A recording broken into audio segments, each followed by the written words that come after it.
we get you up to speed on the latest in sports. I'm Sean Yao. The Gilas Pilipinas men's team is all set to fly to Singapore for the FIBA 3x3 Asia Cup. Marty Bautista with the details. The Samahang Basketball ng Pilipinas recently announced the Gilas Pilipinas 3x3's men's lineup. Almon Vosotros will spearhead the four-man squad, which also features Samboy De Leon, Jory Napoles, and Brandon Bates. The team will fly to Singapore tomorrow, Thursday, for the FIBA 3x3 Asia Cup. Gilas 3x3 has been training since November while juggling their duties in the PBA 3x3 season. That's why for head coach Lester Del Rosario, the four's chemistry is much tighter at this point. When we say na you're all in, they commit naman talaga. So ngayon na dito na sila, nagawa na namin yung mga gusto namin ipagawa. Kasi before, nung last year, nahirapan kami dahil ayaw din namin magalit sa amin yung mga mother teams nila. Vosotros and De Leon just won the Grand Slam in the second season of the PBA 3x3. Napoles plays for the Cavitex Braves and Bates for Platinum Karaoke, both teams also part of the PBA. The fourth-seeded Gilas is bracketed in Group D along with fifth-seeded Qatar and one other team that will move up from the qualifying round. The team aims to reach the podium this time after settling for a fourth-place finish due to a loss to China in the Asia Cup's last edition. But they understand that this will not be an easy task. May pressure talaga kasi last time nakuha namin yung parang highest nakuha ng Philippines sa 3x3 kaya ang goal namin is mahigitan pa yun. Gilas will also have a chance to get a spot in the 2024 Paris Olympics qualifiers since the winner in the Asia Cup bags one slot. The competition before was really strong, and the competition by Thursday will really be stronger simply because last year hindi pa qualifying tournament. Ito, qualifying tournament na to a qualifying spot for the Paris 2024 Olympics. The Asia Cup will run from March 29 to April 2, but Gilas 3x3's campaign will start on March 31, where they will face the winner in the qualifying round between Malaysia, Iran, Hong Kong, and Brunei. For News 5, Marty Bautista, We Are One News. President Bongbong Marcos has ordered the creation of an interagency task force that will assist with the country's hosting of the FIBA World Cup. Under Administrative Order Number 5, several government agencies are compelled to support the Samahang Basketball ng Pilipinas or SBP as it prepares for the Basketball World Cup. Philippine Sports Commission Chairman Richard Bachman will be the head of the task force. Among the agencies included in the FIBA World Cup, IATF, are the Foreign Affairs and Health Departments, the PNP, and the MMDA. Local government units, non-government organizations, and the private sector are also urged to support the preparations. The Marcos administration will be allotting a fund for organizers. The Philippines is one of the co-hosts of this year's FIBA World Cup, along with Indonesia and Japan. The tournament will take place from August 25 to September 10. And the Philippine men's ice hockey team ruled the IIHF World Championships Division 4 or Championship Division 4 in Mongolia. The first-timers swept the four-nation tilt with 3 wins. This includes 14-0 shutouts of Indonesia and Kuwait, as well as a 7-6 win over host Mongolia in overtime. In total, the Philippines scored 35 goals and gave up just 5. 5 Filipinos also topped the scoring list, led by Manvel Billones, who had 5 goals and 7 assists. With this successful campaign, the country is now in Division 3B of the International Ice Hockey Federation. President Marcos hailed the team's triumph in a social media post, saying that their domination of the tournament is a testament to their skill. We're taking a quick timeout, but the game on One News Now will return after this. Stay tuned.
still watching the game on One News Now. I'm Sean Yao.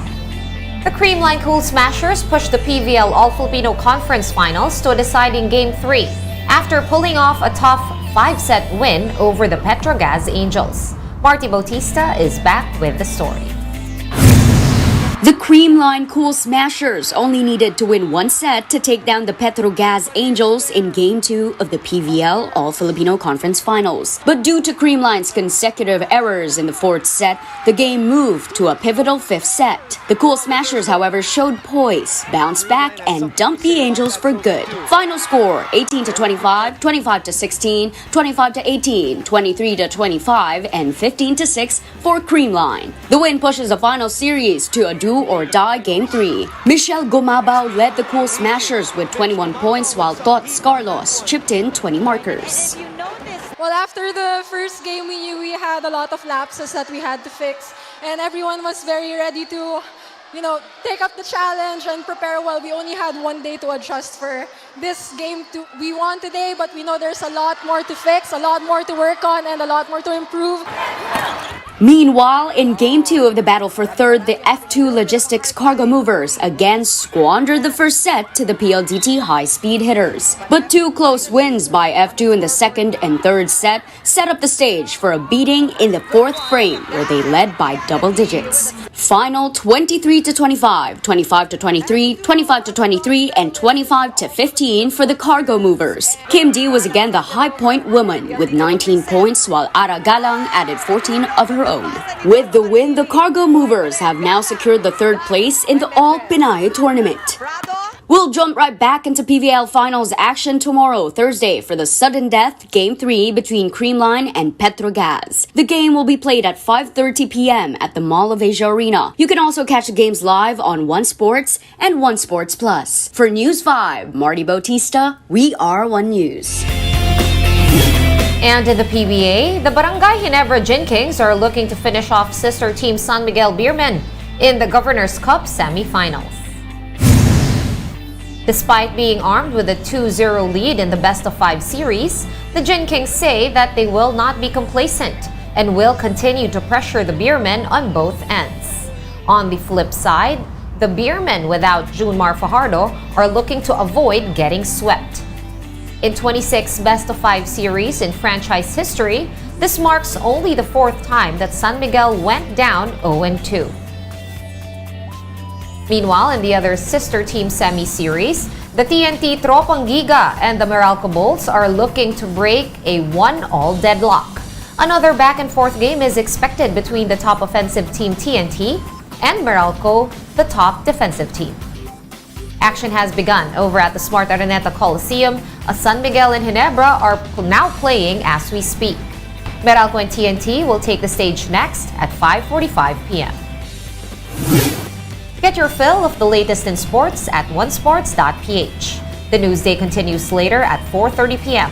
I'll see you then. I'm Sean Yao. We are One News.